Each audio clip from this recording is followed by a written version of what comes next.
자, 다음으로는 동아시아의 안보를 위협하는 요소들에 대해서 한번 알아볼까 생각하는데요. 위험 요소를 파악해서 이에 맞는 안보 전략 방안과 미래 전략 방안을 모색하기 위함인데요. 아시아 안보를 위협하는 요소에 관한 논의 시작해 보겠습니다. 예, 탈냉전 이후 잘 아시겠습니다만 국제사회는 자국의 이익을 극대화하기 위한 그런 정책을 펴고 있고, 이런 이유로 국가들이 격돌하는 그런 모습을 보이고 있습니다. 협력보다는 국익 추구가 우선되고 있는 그런 국제적인 모습을 보이고 있는데요. 동아시아도 역시 마찬가지입니다. 동아시아 지역을 살펴보면 앞서 말씀드린 한미일이라는 진영이 있고 북중러라는 진영이 만들어지고 있는, 그래서 한미일이라는 해양 세력과 북중러라고 하는 대륙연대가 대립하는 그런 양상을 보이고 있습니다. 일부에서는 이를 신냉전 체제다라고 부르기도 하는데요. 이런 동아시아 지역의 진영화 추세는 당분간 계속되고 심화될 가능성이 높다고 예상되고 있습니다. 동아시아의 진영화 추세, 좋을지 안 좋을지는 잘 모르겠는데 지속 심화될 거라고 전망해 주셨어요. 그렇게 생각하시는 근거, 이유가 있을까요? 우선 동아시아에서 이런 진영화 추세가 더 이상 강화되지 않기를 기대합니다. 동아시아의 진영화는 결국 우리에게 상당히 불리한 여러 가지 조건들을 만들어낼 수밖에 없는 상황이 될 것입니다. 그래서 동아시아의 진영화가 더 이상 제도화, 고착화되지 않기를 기대하면서, 다만 향후의 동아시아 질서를 보게 되면 러시아 우크라이나 전쟁, 그리고 이스라엘 팔레스타인 간의 전쟁, 그리고 미중 관계가 어떻게 흘러갈지가 국제 정세의 최대 변수가 될 것으로 그렇게 생각합니다. 사실 금년은 미국을 비롯해서 약 50개국 이상에서 연쇄적으로 대통령 선거나 국회의원 선거, 총선이 치러지면서 글로벌 정치에 새 판이 짜이는 대격동의 해로 기록될 그런 전망입니다. 특히 앞서 말씀드린 바 있습니다만 내년 11월에 미국 대선 결과에 따라서 한반도 정책에도 큰 영향을 줄 가능성이 있어졌습니다. 전 세계적인 정치 안보 지형이 미 대선에 영향을 받을 것으로 그렇게 보입니다. 따라서 확정적으로 말씀드리기는 매우 부담스럽습니다만 분명한 것은 자국 이익을 우선시하는 그런 국제 기조는 금년도 이후에도 유지될 가능성이 매우 높아 보인다라고 말씀드릴 수 있겠고요. 미중 관계 또한 획기적으로 개선될 가능성은 낮아 보인다, 그렇게 말씀드릴 수 있겠습니다. 이런 점에서 각국의 안보 전략, 대만과 중국과의 문제, 또는 남중국해에서의 영유권 문제, 한반도 상황 등 동아시아 안보를 위협하는 다양한 요소와 아시아 태평양 지역에서의 돌발 사태의 가능성도 여전히 열려 있기 때문에 동아시아에서의 안보 전망은 그다지 밝지 않다, 좀 우울한 전망을 할 수밖에 없겠고요. 이러한 전망, 이런 진영화 추세는 당분간 지속될 것으로 그렇게 예상해 봅니다. 글로벌 정치의 세판이 짜지는 속에서 아시아 태평양 지역에서의 돌발 사태, 대만 문제, 남중국의 문제, 거론하지 않을 수 없는데요. 특히 이제 대만 문제 어떻습니까? 예, 대만 문제는 양안 문제라고 흔히들 이야기하는데요. 중국 대륙이 공산화된 이후에 중국과 대만은 주권 문제, 정치적인 지위 문제로 갈등하고 군사적 긴장 상태를 유지하고 있습니다. 올해 초 대만에서 총통 선거가 있었지요. 친미 반중 독립 성향의 민주진보당의 라이칭더 후보가 제14대 총통으로 당선되었는데요. 이를 바라보는 중국의 반응은 선거 이후 양안 관계의 기본적인 구도는 변하지 않을 것이다 라고 하면서 대만 독립에 대한 반대 입장을 강조했습니다. 한편 미국은 라이칭더 총통의 당선을 축하하면서 향후 미국 대만 간 비공식적인 관계를 지속한다라는 입장을 발표했는데요. 우리나라와 일본도 그리고 유럽도 축하 인사와 함께 대만 해협 양안에서의 평화와 안정을 기원한다는 입장을 밝혔는데요. 앞으로 라이칭드 정부의 정책과 방향을 눈여겨볼 필요가 있을 것으로 생각합니다. 대만 위협의 군사적 긴장감이 고조될 가능성이 있는 만큼 우리나라와 중국과의 관계, 또 아시아에 미칠 영향과 위험 요소들을 파악하고 좀 대비하는 데 집중해야 할 필요가 있을 것으로 생각합니다. 네. 대만 문제에 이어서 최근 남중국해 좀 보면은 중국, 필리핀 긴장 관계도 만만치 않은 것 같아요. 이를 둘러싼 미국을 포함한 인도양 태평양 협력국, 중국 간 대결 구도 이것도 심화되고 있는 상황이라고 보는데요. 이 부분도 조금 언급해 주시죠. 네. 아니, 우리나라와 오키나와 대만이 있는 그 바다를 동중국해라고 하는데요. 이 동중국해는 일본과 미국이 철저히 감시하고 있습니다. 따라서 중국이 태평양으로 나아가기 위해서는 그보다 남쪽에 남중국해를 중국의 바다로 활용할 필요가 있고, 이런 점에서 남중국해 문제가 심각한 문제로 대두가 되고 있다라고 할 수 있습니다. 이 남중국해는 중국이 자기의 바다로 만들려고 하고 있고, 이런 과정 속에서 남중국해에 인접해 있는 베트남, 말레이시아, 인도네시아 등등 여러 국가와 영토 분쟁을 일으키고 있습니다. 남중국해에는 베트남명으로 티투라고 하는 섬이 있는데요. 이 티투 섬은 중국, 대만, 베트남, 필리핀이 모두 자기 영토라고 주장하는 그런 영토 분쟁 지역이고, 지금은 필리핀이 실효 지배하고 있는 그런 섬입니다. 그런데 최근 중국이 이 티투섬 인근에서 군사적 진출을 확고히 하고 해군과 해안경비대에 선박을 보내서 순찰 활동을 강화하고 있는 그런 상황입니다. 이런 순찰 활동 속에서 필리핀의 민간 보급선과 중국의 해안 경비함이 충돌하는 사건이 발생했는데요. 이 충돌로 필리핀 해안 경비대는 적어도 2척의 선박이 중국의 물대포에 의해서 손상되었다, 이런 발표를 했습니다. 이런 발표에 대해서 중국은 필리핀의 선박이 자국의 해역에 불법적으로 침입했기 때문에 이에 대한 통제 조치를 취한 것이다 라고 반박하면서 중국과 필리핀 사이에 갈등이 고조가 된 바 있습니다.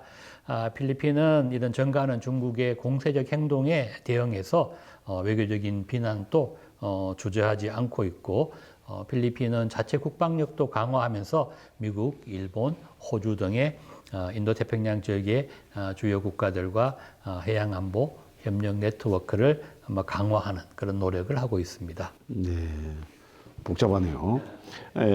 미국 입장은 어떤 게 있을까요? 네, 남중국해를 통해서 중국이 자유롭게 태평양으로 접근하는 것을 막으려고 하는 것이 기본적인 미국의 입장이라고 할 수 있습니다. 그래서 미국은 중국이 지정한 구단선이란 것은 중국이 각국과 영토 분쟁을 벌이고 있는 남중국해의 중요 섬들을 자국의 영토로 편입시켜서 남중국해의 여러 섬들이 자국의 섬이다라고 하는 그런 영토를 표시한 선인데요.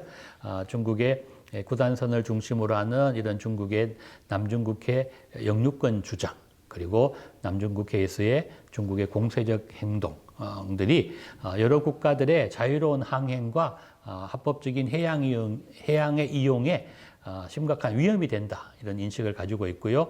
미국은 백악관, 국무부, 국방부 등 다양한 채널을 통해서 남중국해에서 전가하고 있는 중국의 공격적 행동을 비난하고, 또 앞서 티투섬과 같은 영토 분쟁에서 필리핀을 적극 지지한다, 그런 입장을 표명했습니다. 중국에 대한 한국, 일본의 입장도 있을 것 같은데 여기에 대해서도 말씀해 주시죠. 네, 사실은 남중국해에 관련해서 우리 정부는 상당한 기간 좀 모호한 그런 입장을 취해온 것이 사실입니다. 그러던 것이 작년 8월 캠프 데이비드 정상회담에서 일본과 우리는 남중국해에서의 중국의 일방적인 현상 변경 시도에 반대하면서 중국이 이런 섬들을 매립하면서 이런 섬들을 군사화하고 또 해양경비대와 해상 민병대를 보내서 위험한 해양에서의 활동을 하는 또는 중국의 강압적인 이런 행동에 반대한다는 입장을 명확히 하고 있습니다. 작년 8월 필리핀에 있는 우리 한국 대사관이 이례적으로 SNS에 입장문을 게재했는데요. 주 필리핀 한국 대사관이 게재한 입장문은 남중국해에서 필리핀 해경선을 향해서 중국이 물대포를 난사한, 물대포를 사용한 이런 행위는 이런 남중국해에서의 긴장을 고조하는 행위이다. 이렇게 우려를 표명했고요. 사실 우리에게도 남중국해는 굉장히 중요한 해상 교통로이기 때문에 남중국해의 평화와 안정이 규칙에 기반해야 된다. 그런 입장을 발표했습니다. 동남아시아에 대한 한미일 3국 간의 해양 협력도 추진하면서 한국과 미국은 한미 안보협의회에서 한미동맹 국방 비전을 채택하고 인도태평양 지역에서의 안보적인 기여를 확대하기 위해서 남중국해와 관련되어 있는 동남아시아 국가들과의 국방 협력도 강화하기로 그렇게 했습니다. 네. 야, 남중국해에서의 가장 당사자 나라인데 중국을 상대로 필리핀의 군사력이 어떤 정도인지 궁금하고요. 필리핀의 정책 기조, 안보 전략 이게 무엇인지 궁금합니다. 네, 남중국해에서 중국과 갈등하고 있는 대표적인 국가가 베트남과 필리핀인데요. 앞서 티투섬의 예를 말씀을 드렸습니다. 사실 필리핀은 지금 마르코스 대통령이 집권하고 있는데 마르코스 대통령이 집권 초기만 해도 미국과의 동맹에 과도하게 의존하지 않고 미국과 중국과의 어떤 균형적인 관계를 유지하는 그런 정책을 펴왔습니다. 마르코스 대통령은 작년 초 중국을 방문해서 남중국해 이 분쟁 지역에서 중국과의 평화적 수단에 의한 문제 해결에 합의하고 또 중국과의 경제 협력 성과도 이루어냈는데요. 이런 양국의 합의에도 불구하고 남중국해에서 중국이 필리핀 선박에 대해서 물대포를 사용하는 이런 강압적 행동이 줄어들지 않자 중국에 대한 전략적 기조를 완전히 수정해서 단호한 입장으로 돌아서게 되었습니다. 필리핀의 군사력을 여쭤보셨는데요. 사실 필리핀의 군사력은 중국과는 비교할 수 없는 수준입니다. 군사력이 열세에 처한 필리핀은 미국과 작년 5월 최초의 양자 방위 협력 지침 가이드라인이라고 하는데요. 양자 방위 협력 지침을 발표하면서 동맹을 재활성화하는 그런 노력을 기울이고 있습니다. 미국과 필리핀 간의 양자 방위 협력 지침은 남중국해를 포함한 태평양 방어를 위해서 필리핀이 미국과 군사훈련을 하고 연합작전을 하고 또 미국이 필리핀에 군수품을 제공하는 그런 내용을 담고 있습니다. 필리핀은 미국과의 동맹을 강화하면서 일본이나 호주, 인도 등 다른 국가들과의 해양안보 협력 네트워크도 확대했습니다. 또한 필리핀은 일본과도 무기 플랫폼을 지원하고 합동으로 군사훈련을 하는 그런 협정을 체결한 바 있고요. 호주와도 양국 간 안보 협력을 위한 협정 등을 체결하면서 협력 네트워크를 강화하고 있는 그런 실정입니다. 네. 필리핀이 굉장히 실리적인 그런 외교를 펴고 있다 이런 생각이 듭니다만은 중국을 견제하면서 미국과의 동맹을 강화하고 해양 네트워크를 강화하는 이런 전략 움직임이 향후 아세안 국가에도 어떤 영향을 줄 것으로 생각이 되는데요. 어떻게 전망하세요? 필리핀이 미국과 그리고 일본과 호주와 이런 해양 네트워크를 강화한 것에 대해서 아세안 국가들이 지지할 것인가 하는 문제, 그리고 금년 대선, 내년 대선, 미국 대선의 결과가 어떻게 나올 것인가 하는 것이 큰 영향을 미칠 것으로 판단됩니다. 사실 남중국해의 여러 동남아시아 국가들은 중국과의 영토 분쟁을 겪고 있는데요. 이 각각의 국가들이 협력해서 중국에 대응하는 것이 아니라 필리핀과 중국의 분쟁에 대해서 다른 국가들이 중국을 지지하거나 또는 베트남과 중국과 영토 분쟁에서 다른 국가들은 중국을 지지하는 그런 경향을 보이고 있습니다. 그래서 이 필리핀과 중국의 영토 분쟁에 아세안 국가들이 어떻게 대응할 것인가가 사실은 굉장히 주목받고 있었는데요. 작년 12월에 아세안 외무장관들이 모여서 남중국해 상황에 대한 인식을 공유하면서 공동 성명을 발표했습니다. 그래서 이 남중국해에서 영토 분쟁을 겪고 있는 이해 당사국들이 분쟁을 복잡하게 하거나 또는 영내 평화와 안정에 영향을 미칠 수 있는 그런 행동을 자제할 것 등에 합의했습니다. 그래서 특정 국가를 지원하거나 중국을 비난하는 것이 아니라 안정적으로 남중국해를 관리하자 하는 정도의 성명이 발표되었고요. 앞서 미국 대선 말씀을 드렸습니다. 미국 대선 결과가 만약에 트럼프가 재집권하게 될 경우에 지금의 바이든 정부처럼 트럼프 정부가 남중국해에 적극적으로 개입할 것인가 또는 개입해서 한 발을 뺄 것인가 그런 것들이 주목받고 있다라고 할 수 있는데요. 싱가포르에 있는 동남아시아 연구소가 발표한 여론조사 자료를 보면요. 트럼프 재임 시기인 2019년과 2020년 설문조사에서는 필리핀은 미국의 대동남아시아 관여 정도가 감소하고 있다. 트럼프 정부의 대동남아시아 관여가 감소하고 있다. 이런 평가가 월등히 높았고요. 반면에 바이든 행정부 시기인 2022년, 2023년의 평가를 보면 미국의 동남아시아 관여가 증가했다라는 평가가 감소했다라는 평가보다 훨씬 높게 나타나고 있습니다. 따라서 바이든 행정부가 트럼프 행정부에 비해서는 동남아시아에 대한 관여를 높이고 있는 그런 증거라고 할 수 있는데요.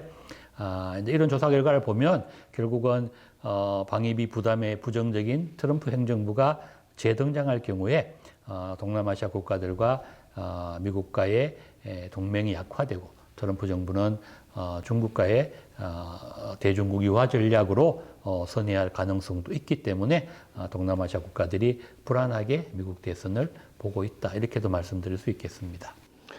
네, 당연한 말이겠지만 미국 대선 결과가 결국 많은 영향을 미치겠다 이런 생각이 듭니다. 네, 한국도 이제 4월에 총선이 계획되어 있습니다. 어렵게 쌓은 한미일 안보 전략 공조 기조가 흔들리지 않도록 안보 동맹을 강화시키고 안보 네트워크를 확대해 나가야 하지 않을까 생각이 듭니다. 현재 한반도 정세도 좋지만 않은데요. 북한이 작년에 이어 올해도 수차례 미사일을 발사했습니다. 그런 부분으로 한반도 동아시아 정세의 긴장감이 높아지고 있습니다.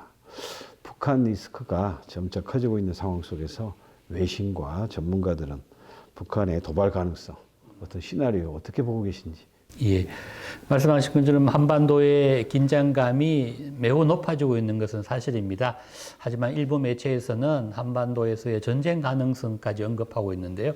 전쟁까지 거론한 것은 좀 확대 해석이지 않을까 그렇게 생각합니다. 북한의 무력 시위를 보면 보통 큰 북한의 국가 행사가 있거나 또는 북한이 어떤 국방력을 과시할 그런 목적으로 발생했는데요. 북한의 무력 도발은 아마 4월에 치러질 우리 총선 또 겨냥하면서 북한의 도발에 대해서 우리 군과 미군이 어떻게 대응하는지 대응 능력도 가늠해 보고 또 북한으로서는 북한군의 실질적인 전쟁 수행 능력도 강화하고 점검해 보는 그런 조치로 풀이되고 있습니다. 따라서 어떤 실제적인 전쟁을 위한 그런 목적보다는 다른 목적에 봉사하는 그런 무력 도발이다. 그런 평가가 일방적입니다. 다만 북한은 김정은이라고 하는 독재자 한 명에게 권력이 집중되어 있는 그런 북한 지배 구조의 특성이 있기 때문에 김정은의 판단에 의해서 어떠한 우발적 사태가 발생하지 않으리라는 그런 보장은 없다고 할 수 있습니다. 따라서 우리 군과 정부는 북한의 무력 도발에 대한 경계와 대응 태세에 소홀해서는 안 될 것으로 그렇게 생각합니다. 지금까지는 동아시아 안보 위협 요소와 한반도 정세에 대해 살펴봤습니다. 동아시아의 안보 질서를 구축할 안보 전략에 관해서도 논의가 필요하지 않을까 생각합니다. 안보 전략이라고 하는 것은 변화하는 정세와 상황에 따라 유연해질 수밖에 없을 텐데요. 중국의 안보 위협이 중대됨에 따라 미국은 동아시아를 도와서 지역 평화, 안정에 기반한 전략 방안으로 인도 태평양 정책을 통하고 있습니다. 동아시아 국가의 해양 안보, 재난 대응, 평화 유지 활동, 초국경 범죄 대응 강화를 지원해 오고 있다고 이렇게 보고 있습니다. 교수님, 인도가 안보 전략 정책의 핵심 국가가 된 이유나 배경이 있을까요? 그거 좀 설명해 주시죠. 2017년 이후에 미국이 중요한 외교 국방 전략의 하나로 인도 태평양 전략을 위치시켰습니다. 인도 태평양 전략은 동맹과 그리고 파트너 국가들과의 안보 협력을 통해서 중국의 군사적인 팽창을 저지한다는 그런 군사 안보적인 목적으로 만든 것이 인도 태평양 전략이라고 할 수 있습니다. 특히 이 미국의 인도 태평양 전략 속에서 인도가 미국의 아시아 전략의 핵심이 된 데에는 인도양이 유럽과 중동 그리고 아시아를 연결하는 세계 3대 해협을 끼고 있는 그런 전략적인 요충지이고 에너지 수송로이고 또 해상 무역의 루트이기 때문이죠.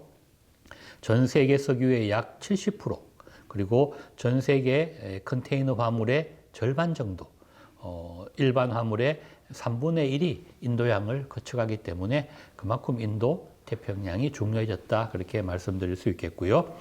미국은 인도 태평양 전략을 통해서 대만, 필리핀, 인도네시아, 베트남, 인도를 잇는 그런 해상 루트를 장악하면서 중국의 해상 진출을 억제하는 그런 외교 전략인 해징 전략을 구사해 왔는데요.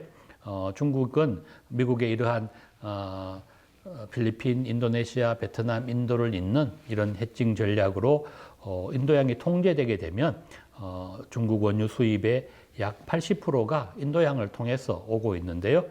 미국이 중국의 원유 수송로를 차단하게 되면 중국 경제는 마비될 수도 있는 그런 상황에 처해되게 됩니다. 그래서 중국은 자국의 에너지 해상 수송로에 위치한 파키스탄, 미얀마, 방글라데시 등의 인도양 주변 국가들의 대규모 항만을 건설하면서 이른바 진주 목걸이 전략이라고 하는 중국의 해상 루트를 확보하는 동시에 군사적 영향력을 확보하는 것도 미국의 인도 태평양 전략에 대한 대응이다 이렇게 말씀드릴 수 있겠습니다.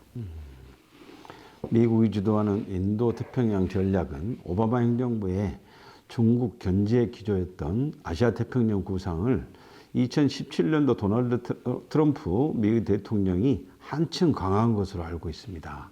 이 정책의 흐름, 배경에 대해서 좀 지적해 주시죠. 네, 9.11 테러 이후에 미국은 안보의 중심을 중동에 두었었는데요. 그러던 것이 이제 2008년 미국발 경제 위기 이후에 중국이 동아시아에서의 패권국으로 부상하자 미국이 안보의 중심을 중동에서 동아시아로 다시 옮기기 시작했습니다.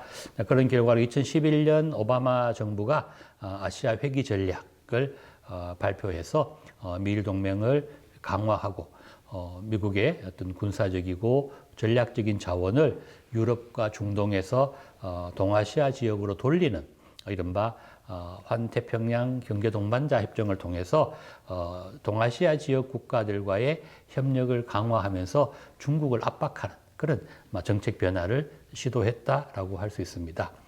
한편 이 시기에 중국을 통치하던 시진핑 주석, 지금 3기, 통치 3기에 들어가 있습니다만 시진핑 주석은 2013년부터 11년 전이죠. 11년 전부터 아시아에서 유럽, 아프리카 국가들 연결하는 경제 공동체를 만들고 이를 에너지 안보나 민간 교류까지 확대하는 운명 공동체, 이른바 1대1로 전략을 내세웠는데요. 트럼프 행정부는 2017년에 발표한 국가안보 전략 보고서에서 중국을 현상 변경 세력이고 미국의 전략적 경쟁자이다라고 규정하면서 미국 방부는 기존의 아시아 회귀 전략을 인도-태평양 전략으로 명명했고 인도-태평양 전략 보고서가 처음으로 발표되게 되었습니다. 네. 그 말씀해 주신 인도 태평양 전략 보고서랄까 이런 보고서에는 어떤 내용이 담겼는지 좀 알고 싶습니다. 인도-태평양 전략 보고서는 인도-태평양 지역의 지속적인 안정과 번영이 미국의 이익에 대단히 중요하다는 그런 인식하에서 중국이 현재의 질서를 무너뜨리려고 한다면 이를 자시하지 않겠다 하는 의지를 분명히 한 것이고요. 이런 인도태평양 전략에 따라서 미군의 태평양 사령부도 인도태평양 사령부로 개칭했습니다. 그래서 인도태평양 전략은 자유롭고 열린 인도태평양을 만드는, 중국이 지배하는 인도태평양이 아니라 자유롭고 열린 인도태평양을 만드는 것을 목표로 평화를 추구하고 미국의 어떤 군사적 부담을 줄이는 대신 인도태평양에 관련되어 있는 동맹국들의 역할을 강화하는, 그리고 미국이 주도하는 그런 국가들과의 집단 안전 보장 체제를 통해서 공동의 위협에 대처하기 위한 그런 전략이라고 할 수 있습니다. 그래서 지금은 인도태평양 전략이라는 용어를 많이 쓰는데요. 사실은 이 인도태평양이라는 용어를 처음 만든 국가는 일본이었습니다. 일본이 만든 용어를 개념을 미국이 후에 차용해서 미국의 인도태평양 전략이라는 용어로 흔히 많이 쓰고 있습니다. 사실 우리나라가 미국과 맺었던 또는 일본과 맺었던 여러 조약 협정을 보더라도 이 인도태평양 전략과 밀접한 관련이 있음을 알 수 있습니다. 2014년에 한미일 군사정보 공유 약정이나 2015년 한일 간의 위안부 합의, 2016년에 한일 군사정보 보호협정 지소미아 등 체결도 사실은 한일 관계, 한미일 관계이지만 일정한 정도 중국 견제의 목적이 들어가 있다고 할 수 있습니다. 여기에 2020년부터 본격화된 코로나 위기는 미중 갈등을 더욱더 악화시켰죠. 미국에서 우한 코로나라고 불렀지 않았습니까? 그래서 미중 갈등을 더 악화시켰고 현재의 미중 대결 구도인 미국의 인도태평양 전략과 중국의 내륙과 해상의 실크로드를 구축하는 그런 1대1로 전략이 대결하는 그런 미국의 인도태평양 전략, 중국의 1대1로 전략이 대결하는 그런 구도가 만들어지고 있다라고 말씀드릴 수 있겠습니다. 네. 일본이 이름을 참 잘 붙입니다. 인도태평양 전략 속에서 미국 역할, 그다음에 한일 양국의 위치나 역할 부분에서도 조금 저희들이 공부를 했으면 좋겠습니다. 앞서 잠깐 말씀드렸는데요. 우리는 중국과의 관계를 고려했기 때문에 과거 수년 동안 미국 주도의 인도태평양 전략에 대해서는 다소 모호한 입장을 취해왔고 미국 국방부가 작성한 인도태평양 전략 보고서에도 사실 이러한 분위기가 반영되어 있습니다. 무슨 말씀이냐 하면 사실은 인도태평양 전략 보고서 안에 일본의 위치가 한국의 위치보다 더 높게 평가되고 있는, 높은 위치에 일본을 두고 있는 그런 내용들이 보이는데요. 좀 보고서 내용을 살펴보면 보고서에서는 미일 동맹을 인도태평양 지역의 평화와 번영의 초석이라고 하면서 한미 동맹은 한반도와 동북아에 있어서의 평화와 번영의 축이다라고 정의해서 한미동맹의 대부분 북한 문제와 한반도에 한미동맹을 국한시키고 있습니다. 미국에게 한미동맹은 한반도와 동북아시아 평화와 번영의 핵심이고 따라서 주한미군과 한미연합국은 한반도에서의 억지력이다 이런 평가를 하고 있고요. 반면에 미일동맹은 인도태평양 지역의 필수 요소로서 한미동맹보다 미일동맹을 미국의 군사 전략에 좀 더 상위에 두었다라고 볼 수 있습니다. 따라서 이 안보전략 보고서에 의하면 미국은 한미동맹과 미일동맹의 전략적 차이를 두고 있다 이렇게 평가할 수 있겠습니다. 다만 이런 말씀을 드리면 결국은 미일동맹이 한미동맹보다 더 상위에 위치하게 되고 결국은 미일동맹이 강화되면 한미동맹이 약화되는 것이 아니냐 이런 우려가 있는 것도 사실입니다. 다만 이 점은 미국이 한미동맹과 미일동맹의 전략적 가치를 다르게 두고 있다 이렇게 이해하시는 것이 보다 정확할 것 같습니다. 미국은 미일동맹은 미국의 글로벌 이익을 추구하는 동맹으로 한미동맹은 동아시아 지역의 안전보장을 주도하는 그런 동맹인 것이지요. 따라서 미일동맹의 강화가 마치 한미동맹의 약화로 이어지는 것처럼 해석하는 것은 잘못된 것으로 그렇게 말씀드릴 수 있겠습니다. 세계 질서에 대한 공부를 좀 느슨하게 했다가는 아주 그 한일 관계에 이렇게 이해를 못하게 되는 그런 일이 많겠어요. 과거와 달리 한미 동맹을 그래도 강화시킨 점, 그리고 한일 관계 개선을 통해서 이룬 한미일 안보 공조 시스템을 통해서 인도 태평양 전략에서 한국 입지가 또 올라간 점, 그리고 이제 일본과 나란히 아시아 안보 구축의 전략적 중심 국가로 역할을 할 수 있게 되는 그런 부분이 있다면 응원해야 되지 않을까 싶습니다. 마지막으로 한일 양국의 미래 전략과 자세에 관한 논의를 하고 토론을 좀 이어갔으면 하는데 어떻습니까? 한국과 일본의 최대 공통 안보 위협 요소는 북한과 중국의 군사적 위협입니다. 이에 대해 한일 양국은 나름대로 많은 노력을 하고 있는데요. 한국은 외교 지평을 펴면서 안보 네트워크를 확대하고 안보 동맹을 강화했습니다. 특히 한미 동맹 강화와 한미 합동훈련, 그리고 주변 국가의 군사 교류도 강화해 나가고 있습니다. 이에 더불어 국민들의 안보 의지와 위기 관리 필요성에 대한 인식도 강화되어 가고 있는 것은 아닌가 이렇게 생각합니다. 안보를 위한 일본 측의 조치, 상황에 대해서 어떻게 생각하시는지요? 한미 동맹을 강화하기 위해서 한국 정부도 많은 노력을 했습니다만 미일 동맹을 강화하기 위해서 일본 측도 여러 가지 획기적인 조치를 취했다라고 할 수 있습니다. 지금까지 일본의 방위 정책은 흔히 전수방위라고 불렀는데요. 전수방위란 것은 일본은 국경 바깥으로 나가서 공격하지 않고 일본이 공격받을 때만 반격할 수 있다. 전적으로 방위만 한다는 의미에서 전수방위라고 흔히 불렸는데요. 일본은 이런 전통적인 전수방위 정책에서 타국에 대한 선제 공격도 가능한 적기지 공격론이라고 부르는데요. 이런 반격 능력을 갖추는 그런 세부 계획을 일본이 만들었습니다. 2022년 12월에 기시다 내각은 국가안보전략서, 국가방위전략서, 그리고 방위력 정비계획이라는 안보전략 관련 3개의 문건을 공표했는데요. 먼저 국가안보전략서를 보면 일본 전체의 외교와 방위전략의 방향을 보여주는 문서가 국가안보전략서인데요. 이 국가안보전략서는 2013년 12월에 아베 내각 시기에 최초에 만들어졌던 것을 새롭게 개정한 것이다. 이렇게 이해하시면 되겠습니다. 두 번째로 국가방위전략서는 방위전략서이기 때문에 방위정책의 방향을 제시하고 있는 그런 문서이고요. 기존에 방위계획 대강이라고 하는 명칭이 있었는데 방위계획 대강을 국가방위전략으로 바꾸었다. 그렇게 이해하시면 되겠습니다.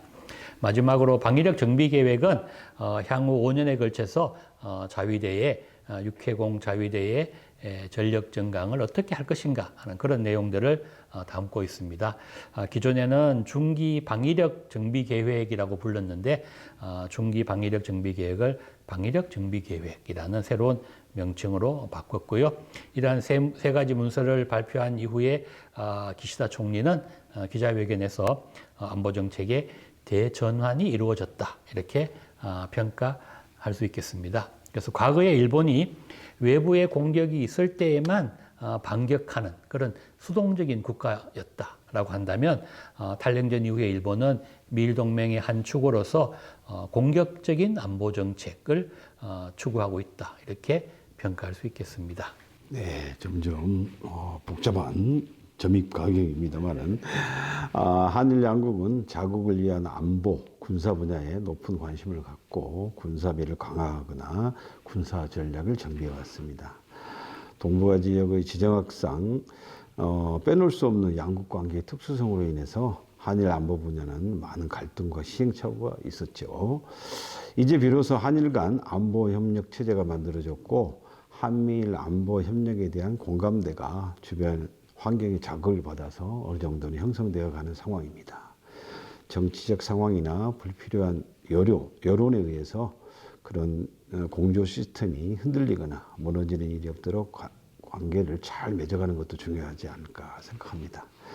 한미동맹, 미일동맹은 과거부터 지속 유지되어 온 반면에 한일 간은 아직 공조 단계가 막 시작된 것이 아닌가 이런 마음도 드는데요. 한일 간 공조 시스템이 안보에 있어서 어떤 효과 있을까요? 네, 과거에는 미일 동맹과 한미 동맹을 중심으로 한반도와 동아시아 안보를 이야기해 왔었는데요. 지금은 미일 동맹과 한미 동맹에 더해서 한미일 안보 협력 그리고 한일 안보 협력이 중요시 되고 있습니다. 특히 윤석열 정부 출범 이후에 한미일 안보 협력이 더 강화되고 있는데요. 한미일 3국 간 안보 협력의 특성을 조금 살펴보면 앞서 말씀드린 것처럼 미국은 한미 동맹과 미일 동맹을 조금 서로 다른 기제로 활용하고 있다. 미일 동맹은 글로벌 동맹으로 한미 동맹은 지역 동맹으로 그렇게 이용하고 있는 것이죠. 그런 점에서 본다면 한미일 안보 협력은 미일 동맹의 어떤 글로벌 동맹의 특징과 한미 동맹의 지역 동맹의 특징을 결합시키는 그런 효과가 있는 것이다라고 말씀드릴 수 있겠습니다. 따라서 한미일 안보 협력은 북한의 위협, 중국의 위협에 대응하기 위한 조치이면서 동시에 글로벌 동맹으로서의 의미도 가지고 있다.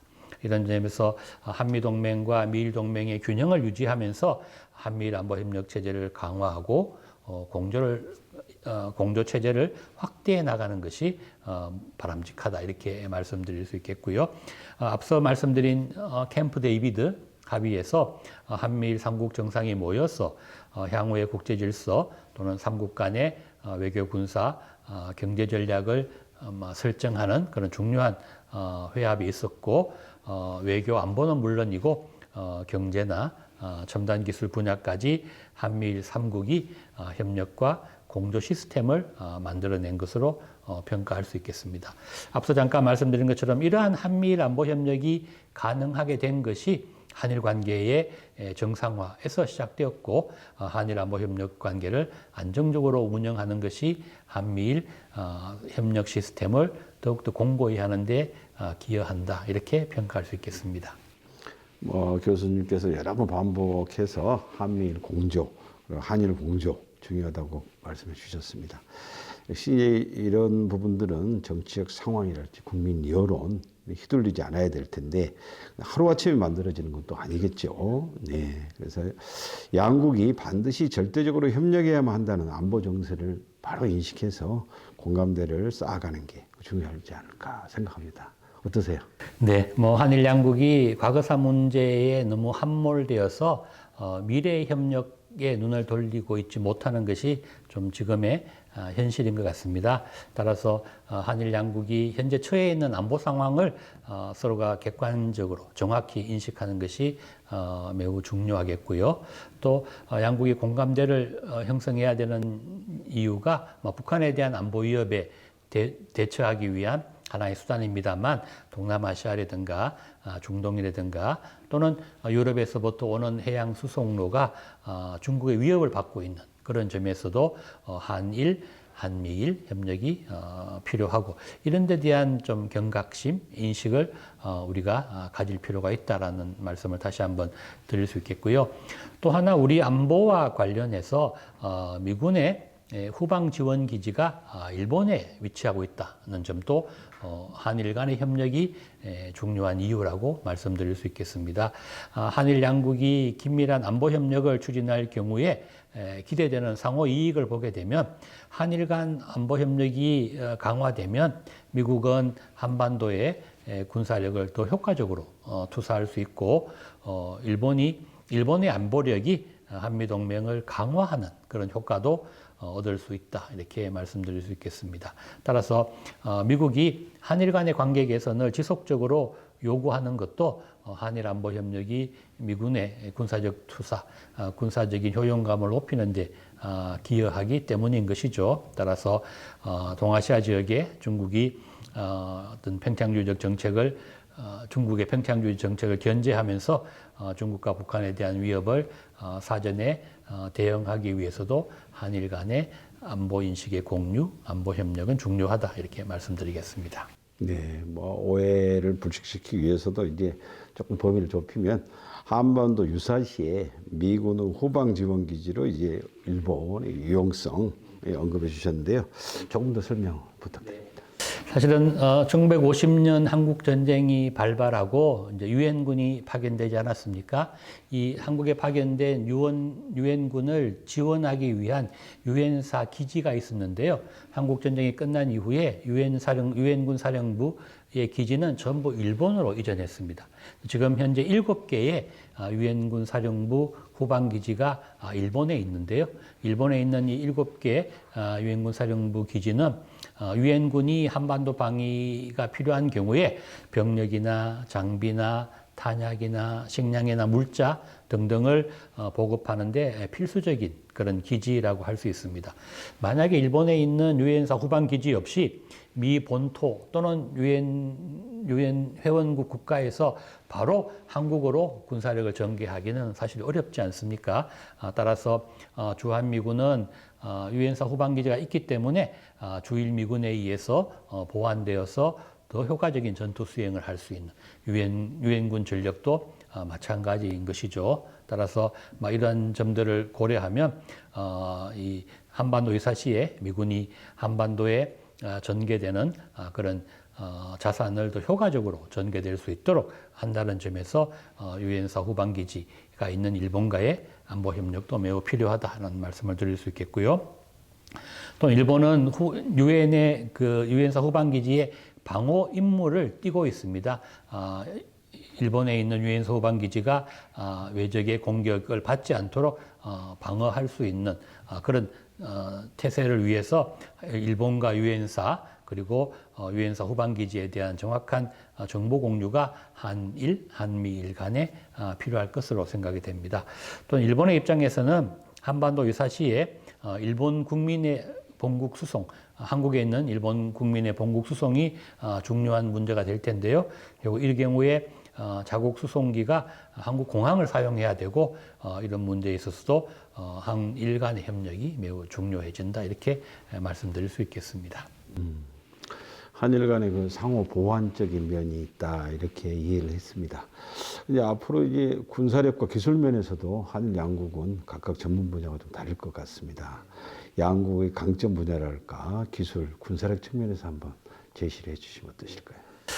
군사력의 총량, 핵무기를 제외한 군사력의 총량을 보면 일본은 전 세계 군사력 수준에서 5위 또는 6위에 위치해 있고요. 한국은 6위에서 8위 정도의 위치에 있다 하니 그렇게 평가가 됩니다. 다만 군사력의 총량은 그런데 각각이 가지고 있는 군사적인 특성들은 서로 좀 다르다 이렇게 말씀드릴 수 있는데요. 먼저 이제 북한 관련한 이런 한국과 일본의 군사력 기술력을 비교해 보면 우선 한국은 북한에 대한 인적 정보, 우리가 휴민트라고 하죠. 사람에 의한 정보가 풍부한 반면에 일본은 각종 전자신호 또는 신호정보에 많은 지식과 경험을 보유하고 있습니다. 일본은 약 7대의 정찰 위성을 지금 가동시키고 있고요. 굉장히 많은 초계기로 북한 측 동해안에 대한 철저한 감시 태세를 유지하고 있습니다.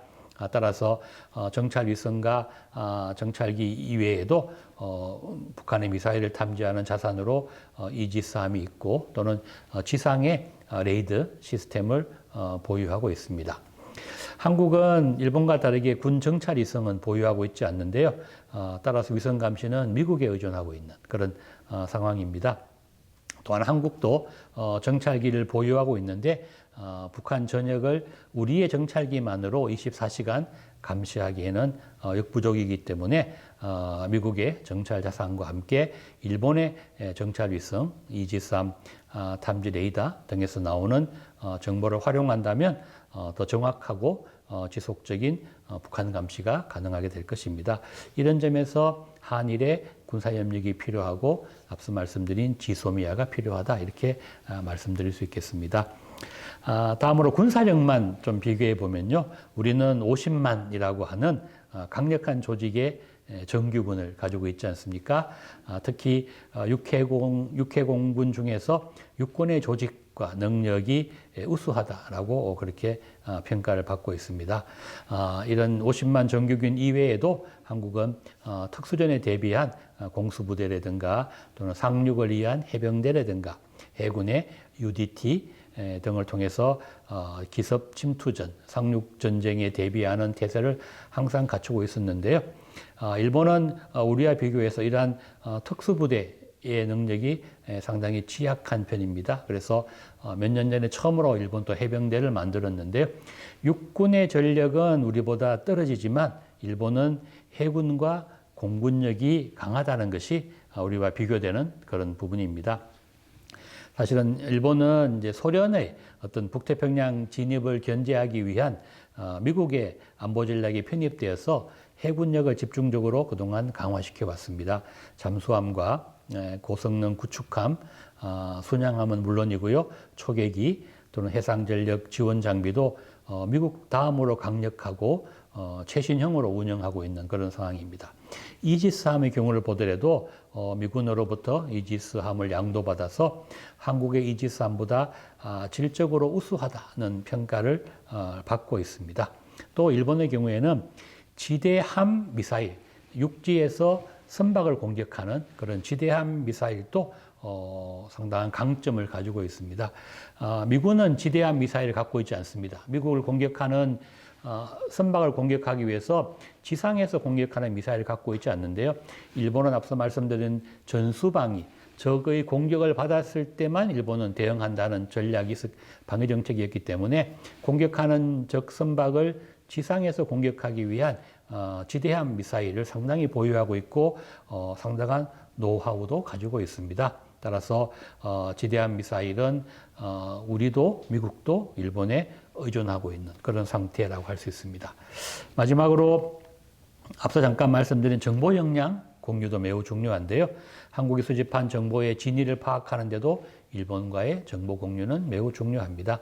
한국은 탈북자들이라든가 또는 북중 접경 지역의 어떤 인적 정보 역량, 군사분계선 일대에서의 정찰과 감청 등으로 구체적인 대북 정보를 수집하고 있기 때문에 이런 점에서 한국과 일본과 미국의 정보 공유는 상호 보완 효과가 매우 크다고 할 수 있겠습니다. 역시 말씀해 주신 것처럼 한국, 일본 장단점이 좀 다르다 이렇게 생각할 수 있을 것 같습니다. 한일 양국의 향후 미래 안보 전략이랄까 자세 이런 것들에는 어떤 것들이 있을까요? 네, 한국과 일본은 바다를 끼고 있는 해상국가이지 않습니까? 이웃 나라이고 이 해양 문제는 한일 양국이 공유하는 기본적인 문제라고 할 수 있는데요. 근데 지금 국제 해양 질서가 크게 재편되고 있는 그런 실정입니다. 앞서 말씀드린 것처럼 미일 호주라고 하는 해양 연대와 북중러라고 하는 대륙 연대가 한반도를 축으로 갈등하고 있지 않습니까? 따라서 지금 일본, 미국, 호주, 인도가 주도하는 인도태평양 전략과 중국이 주도하는 1대1로 구상이 서로 대결하고 있는 그런 양상을 보이고 있습니다. 한국은 이와 같은 이제 대륙연대와 해양 세력, 인도태평양 전략과 1대1로 구상이 충돌하는 중간 지역에 위치하고 있고 지정학적으로도 중간 지역이고 국익면에서도 균형을 선택해야 하는 중간적인 위치에 있다라고 할 수 있습니다. 따라서 외교 안보 면에서는 당연히 미국과 일본의 인도태평양 전략을 지지해야 하지만 우리로서는 또 경제적으로는 중국과 또는 중국을 지지하는 동남아시아 국가들과의 관계도 단절되어서는 안 될 것입니다.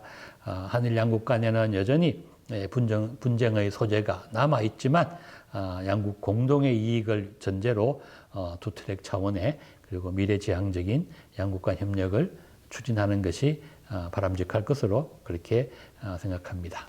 인도 태평양 전략하고 1대1로 구상 사이에서 살아남기 위한 정말 세부 계획이 있어야 될 것 같아요. 어떤 것들이 있을까요? 예, 뭐 굉장히 사실은 한일이 협력할 수 있는 세부 계획 영역은 굉장히 많습니다.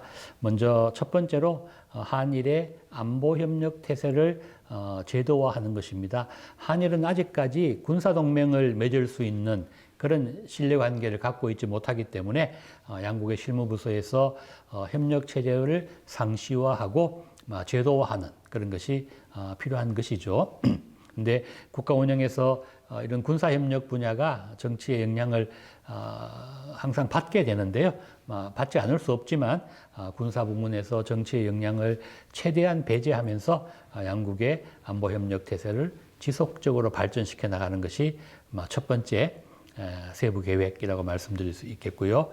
두 번째는 한일 협력, 한미 협력, 미일 협력도 중요합니다만 역시 다자 협력 체제를 강화할 필요가 있겠다. 한국은 한미일 안보 협력을 기본으로 하면서 한인도, 한호주 등의 새로운 양자관계 협력, 그리고 한미호주 또는 한미인도, 한미일인도와 같은 3자, 다자 협력도 함께 추진해야 될 것으로 그렇게 생각이 됩니다. 이런 다자 협력 체계는 안보를 넘어서서 비전통 안보 위협에 대응하기 위한 영내의 대응 역량을 강화시키는 그런 방안으로도 같이 논의할 수 있을 것 같습니다. 그래서 양자 협력뿐만이 아니라 다자 간 안보 협력을 통해서 한일 관계는 물론이고 중국과 북한의 군사 위협에도 효과적으로 대처할 수 있을 것으로 생각이 됩니다. 세 번째는 특히 21세기 들어와서 사이버 안보가 굉장히 중요해졌었는데요. 사이버 안보 분야의 협력 체제를 강화하고 또 정보 공유, 앞서 지소미아 말씀드린 바 있습니다만 정보 공유의 활성화에도 한일 양국이 협력해야 될 것으로 생각합니다. 네 번째는 역시 북한은 물론이고 중국에 대한 입장 조율도 매우 중요합니다. 사실 우리에게 중국은 가장 중요한 수출 대상일 뿐만이 아니라 우리는 서해에서 중국과 해안 경계선을 서로 마주보고 있지 않습니까? 따라서 중국의 선박과 군함의 운영이 서해에서 상당히 증가할 것으로 예상되고 있고 따라서 갈등과 충돌의 소지도 매우 높다라고 할 수 있습니다. 외교 안보 측면에서는 한미일 공조를 유지하면서도 대외적으로는 중국과 충돌하지 않는 그런 모양새를 갖추는 그런 외교 안보 노선을 견지하는 것이 중요하다라고 생각됩니다. 마지막으로 중국에 대한 한일 양국의 입장을 조율하는 방안으로 한중일의 협력 방안도 굉장히 중요한 대안이 될 것으로 생각합니다. 전통 안보적인 측면에서는 중국으로부터 오는 안보 위협은 정면으로 대응해야 하겠습니다만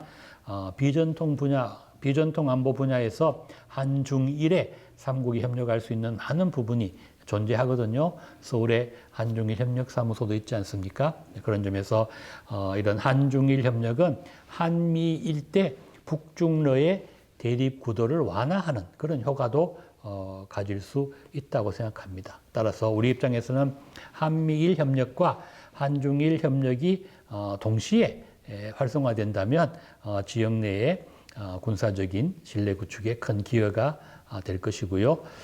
금년도에 우리는 한중일 정상회의를 개최하는 호스트 국가입니다. 그래서 예정대로 한중일 정상회의를 개최하고 또 중국이 주도하는 포괄적 경제 동반자 협정에도 적극적으로 참여하면서 한미 관계도 강화하면서 한중 관계도 경제 협력을 지속하는 것도 매우 중요하다 이렇게 결론적으로 말씀드릴 수 있을 것 같습니다.